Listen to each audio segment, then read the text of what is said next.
Hello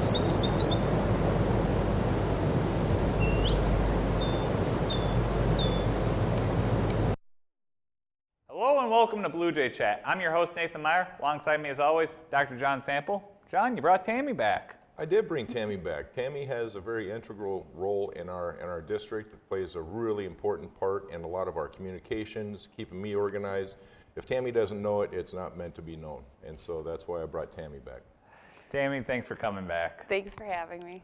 No problem. So John, what's been going on here? It's been a busy month, hasn't it?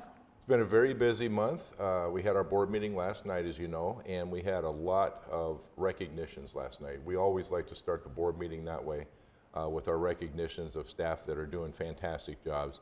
And last night, Lindsay Dosher from the middle school, she's in charge of that whole library area, but don't confuse her with a librarian. She makes the library a really cool place to be. She's got kids thinking critically. It's kind of a maker space anymore.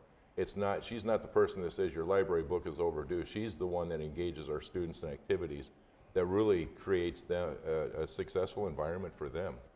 So Lindsay was recognized last night, as well as two teachers from Kate Goodrich, Melanie Hagemeister and Amy Beyer.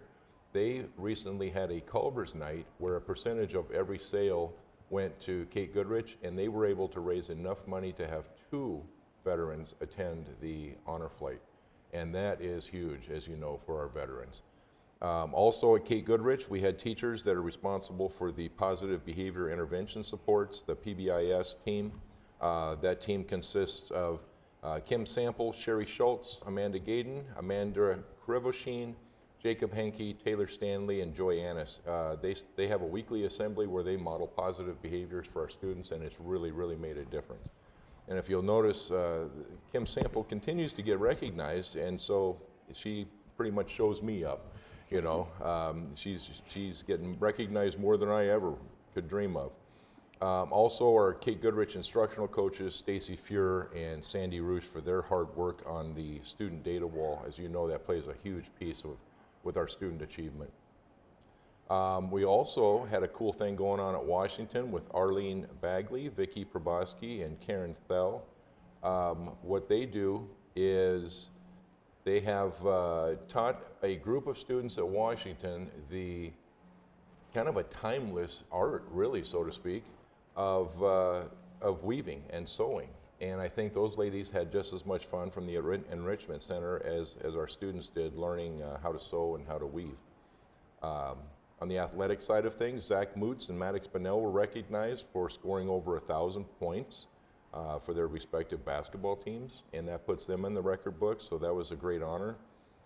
Rachel Rell actually is the recipient this year of the Anson Scholarship, and as you know, the Anson Scholarship is a full ride scholarship to Notre Dame, and that's valued at about $66,000 per year. Rachel had a dream in 7th grade that she was going to win that scholarship. She's worked very hard. It's nice to see that her hard work really paid off. And then finally, Joe Mertens and Glenda Yonke were recognized by the WECAS organization. That stands for the Wisconsin Council of Administration of Special Services. That is the professional membership that in the entire state, all of the directors of special ed belong to. And Joe was recognized for being School Psychologist of the Year for CESA 9. And Glenda Yonke as support services because she's speech and language, both of them at the middle school and high school. So it was a fantastic evening for recognition. Right, and recognizing everybody that works here at Merrill Area Public Schools, that's a hard job, isn't it? Because really, we've got a lot of people that should get recognized every month for what they do, and I think most of it goes not unnoticed, but unspoken of, just because there's so many other great things going on. There really are, and we have a lot of very effective, very humble teachers too, and sometimes they don't bring it to our attention, and Tammy has to kind of pull it out of them because Tammy organizes all of the recognitions.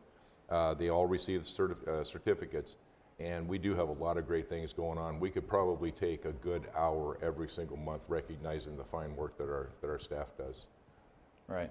And Tammy, finding some of the staff that does all these cool things that just goes unnoticed, how hard is that sometimes? Well, I really keep my eyes and ears open. look at the newspapers, our social media. All the schools do have their own Facebook pages, and I do every week in our newsletter. I remind people to tell me about the good things that are happening, and we just really try to promote. And most times it's coming from the administrators. They're showing us what the recognitions are, because the staff members don't want to be recognized sometimes. Don't want to bring it to attention all the time. Yes. Sure. And that's the characteristics of a great teacher too. They do those things that they do because that's their job and they want their students to excel, but it's also our job too to make sure that we recognize for them those efforts. Right. So gonna move a little bit to a more of a darker topic for us, really, student safety, because that's become a big talking point, not only at board meetings, but just in the general media. Yeah. And I know some of our parents are a little concerned that, hey, this could happen to Merrill, but it's little old Merrill. That's my opinion, personally. Sure. It's little old Merrill, the chances of it happening to us, some none. But what are we doing to keep our students safe, just to calm everyone's nerves? Sure, we've got a lot of things that we do, and that starts at the infrastructure with visitors having to be buzzed into the buildings, having to identify themselves. We need to know who it is before we open the door and let them in. Keeping our doors secure at all times, all the way to our video cameras and our surveillance video. We've got cameras just absolutely everywhere, and those are monitored on a regular basis.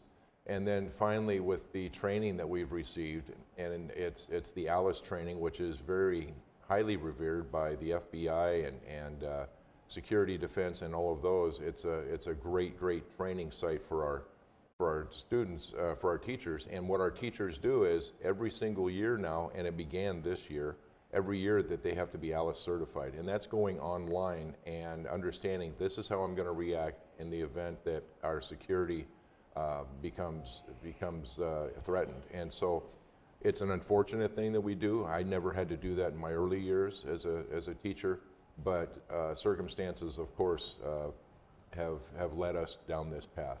And so we do want our parents and our community members to understand that our staff are trained. We know what we need to do. That training has to stay within our district though too, because that training becomes too widespread, and now that potential bad person knows exactly how we're going to react. So yeah, every one of our staff members are trained, and then last night at the board meeting, we even talked about having a third party, and it'll probably be Merrill Police, do spot checks on us. We want that feedback from Merrill PD to let them know that, hey, I did a spot check and I found that this one door was compromised, or I was able to get into the building without having to sign in, because we need to be kept on our toes. I think the message I heard last night is we don't want to be complacent. Unfortunately, what happened in Florida, I think keeps everybody on edge. And while I don't want those events to happen, it's our job to keep it in front of all of our staff members at all times that this could happen. We are small, we're a small community, we have a tendency to know everybody, but it can happen here. The likelihood is very, very slim, but should that happen here, we know how we're going to respond. Right, and sometimes it could be someone that that just snaps. You don't know what's going to happen. Sure, and a lot of times it's a student, and who's not going to buzz a student into the building if they're supposed to be there? But we need to make sure that all eyes are on our environment as well as people in our building, and we need to stay vigilant. Right, and it's one of those where a lot of these, it is happening in smaller towns. It's not even happening in like Chicago or Milwaukee. It's happening in little tiny town in Connecticut, or who had heard of Columbine before the shooting. Right. I mean, in exactly. all truthfulness. So. And Merrill PD, they try to stay one step ahead. Their job is safety. They're trained, and they look at things through a different lens than we do as teachers. And so our partnership with them is very valuable. Right. And we'll keep everyone up to date as these things kind of develop and we kind of look more and more into it. Because most of this was just discussion at the board meetings last night. Correct. So we'll take it to the safety committee, and anything that comes out of the safety committee will go before the board, because we want to make sure that we're doing everything we possibly can. Yep. And if it comes to the board, obviously it'll be discussed right here at Bluejay Chat. So anyone watching can figure out what we've determined from those board meetings, and what the board meetings Sure. come through. So Absolutely. let's go into a better topic. Let's go right into the big elephant in the room. That would be April 3rd. April 3rd, we got a big vote going on here. We have a big vote coming up. We want our voters to be informed, and the best way that we can inform voters is not by having them participate in like the referendum information night, which was held this past Monday, because people get busy. But we want them to be informed on their own time if they've got a busy schedule. And so that's why we've got a very informative website. Even if there's questions that we have not thought of before, we make sure that we post that new question and frequently asked questions. Because if one person has a question about the referendum, there's probably 10 more behind them that we're not aware of that may have that same question. And that's one of the things that Tammy does too. She contributes to the website, the referendum information, and then even more importantly, puts things out on social media, because that's a great way to reach the public, the community, because there's a lot of people, as you know, on Facebook and Twitter and the social media sites. I would say about 95% of the people I know are on social media. Me not being one of those people, but and Tammy, putting all this information out there, I mean, sometimes that can be a little challenging with how some people are on social media, correct? Yeah, it is. It's, there are times when we have people putting negative things on or commenting on our posts on social media. It is part of our guidelines. We do have our guidelines right on our Facebook page. It's basically our social media networks are to give information to the public, as well as promote positive things that are going on in our district. So if there are negative things, we have the right to hide those comments because we don't want it to turn into something negative. So we like to hear the positives, and it's. And we have had some nice messages. The appropriate use is to go through Messenger and say, hey, I've got a question or something like that. And they're not putting it out there, it just goes directly to us. And I think our response time has typically been within a couple of hours. I know that I would get something at 9:30 at night with myself as one of the page managers too. And Tammy's already answered the question. And this is at 9:30 at night or even 5:30 in the morning. We want to make sure we're responsive when we get back. And so thanks to Tammy, our Facebook page has had some very high ratings, even though the Facebook law has changed a little bit and businesses are further back in somebody's posts. We've got a lot of people that monitor that, and that was evidence, I think, even last night with all of the board recognitions that I had mentioned. Tammy made sure last night that she put the photos of people receiving their certificate and a little bit of information on there, and I think as of this morning, we probably had 20 and 25 likes already. Oh, yeah. So it's been an excellent way of reaching our community. Right, social media is one of those things that has just taken off. I know a lot of people find negatives about it. I like looking at the positives of everything. It's just so nice to be able to see what's going on without having to call and go, hey, how is this going? Sure. You know. And it's just like communication even 50 years ago. You know, people have their conversations, most of it's positive, and then you've got negative conversations that take place. That's going to be out there too. And there are some social media sites that are primarily negative in nature, and that's going to happen. Those are sites that I do not belong to, and I choose to stay away from, because I'd rather have a face-to-face conversation if there's an issue rather than having somebody continually posting negative comments. I'd rather have face-to-face with anything, so. That's right. That's your preference, isn't it? That's my preference. Face-to-face. That's why I'm here on YouTube and not on Facebook or something, blogging about everything that's going on. Very understood. So some of the other things, too, that I had kind of noticed a little bit. I mean, the referendum, there's a lot of people really talking about it. But what are some of the other things? Like, don't we have a few board members who are up for re-election? We do, and in fact, Jen Seliger is not up for re-election, and she has been the only board member, the longest standing board member since I've been here. We've both been here 10 years. And so with Jen Seliger stepping down, that gives us 3 vacancies, and we have 3 candidates that are looking to fill those spots. And so it looks like it's going to be a pretty easy transition this year.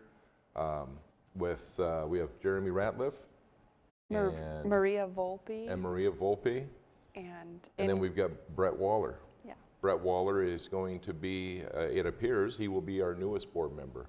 And I remember Brett as a student, and I've been in contact with him, and I know he's really looking forward to that responsibility. So that's coming up on April 3rd too. We've got a lot of good things going on this next vote. Right, and that makes it pretty easy if there's only 3 people to vote for. So unless you really got someone that you want to write in. That's correct. That's correct. We've got 3 people for 3 spots. Yep. So it doesn't get much simpler. That doesn't get much simpler on that vote, but then we've got that referendum, and what day is that again? That's going to be Tuesday, April 3rd. April 3rd. In fact, I believe, if I'm not mistaken, that is 11 days away. 11 days. Wow. Not that I'm counting, but it's 11 days away. Do you have the hours down too? We Until do. polls open? We do. That's from 7 o'clock in the morning until 8 p.m. at night. 8 p.m. And so by the 10 o'clock news, we'll have a real good idea of what we can expect when we wake up on April 4th. You know, and another important thing too is people understanding where they need to go vote. We just had that the other night where people have moved recently and they're not sure of that process. So that's why it was nice that we had the League of Women Voters there to steer them in the right direction. So a lot of exciting things coming up on April 3rd. Right, and everyone should go out and vote anyways, because there's a lot of other things going on too. Like I believe the mayor might be up for re-election this year too. So a lot of local stuff. We're not even going into any federal or state things. We're thinking just local here. There's a lot going on. There really is. There really is, and our community has a great opportunity. I mean, that's one of our greatest rights is to be able to vote, and I know that I exercise that every year, even though, truth be told, I've written myself in as presidential candidates before, but I'm voting because I didn't care for anybody else, and I thought I could be a better president. But every single time, no matter who the candidates are, I make sure that I vote, and I think everybody should. Hypothetically, what would happen if you got elected to the Board of Education as a board member instead of the superintendent? Board of Education, that would be fun. I would like that because I like being involved in education. I've made it my passion, and it's been my career. Maybe that's something for the future. Wouldn't that be something? After you retire, yeah. Yeah. Maybe. Retirement, wow. What a concept. What a concept. Something that doesn't happen a lot. No. All right, John, you got anything else for me this month, or? I know that our summer school program, last year, it was just an amazing program. We had a lot of people working very hard on that with Mr. Tomsky, and Tricia was working on that, and we also have Brad Potter, who's heavily involved with it. And so we've got some real new offerings that way. Last night the board approved the new summer school offerings. It is bigger and better than ever before. I think the parents are going to be very pleased that they can find something for their children no matter what their age.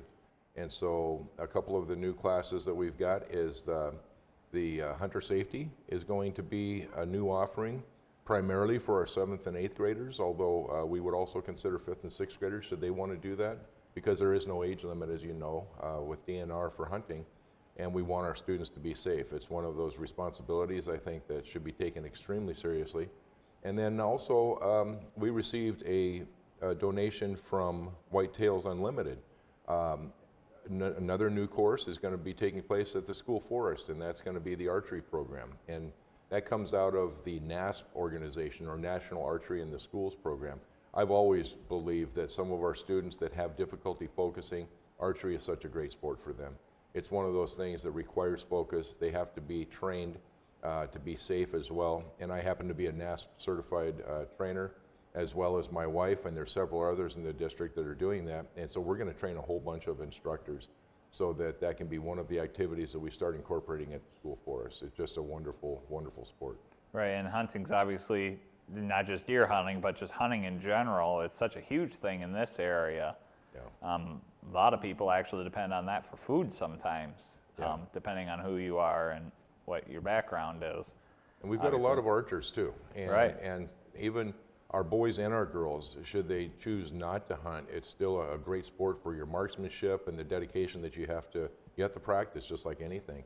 But if they do choose to hunt, it certainly lends itself well to that. I was like, I don't hunt anymore, but I've taken hunter safety, and I still think it's one of the better things just to do in general, because if, you never know. Yeah, you never do know. And students sometimes become interested and make that their life passion as a hobby, and even if they don't, at least they feel safe around firearms, and that's the main goal. Yeah, we want everyone to feel safe. Absolutely. Safety is the main thing with this Bluejay Chat, isn't it? Safety is the main thing. I always say that that's our #1 priority, and learning is second only to student safety. Yep. And it's not far behind either. No, not at all. Not far behind, though. Learning is not that far behind. We got anything else here? I know, and summer school is coming up, isn't it? It really is. We're almost done here. We're into spring. It may not feel like it yet, but we're into spring. We've got our students start their spring break tomorrow, while our staff are going to be busy with professional development activities, as you know. And then everybody has off next week. Central office will be open Monday, Tuesday, and Wednesday, regular hours.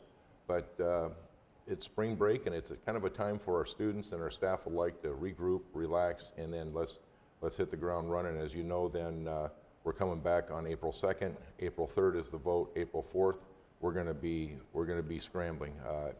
If the referendum passes, we've got a lot of things that we want to put into place that really enhance our student achievement.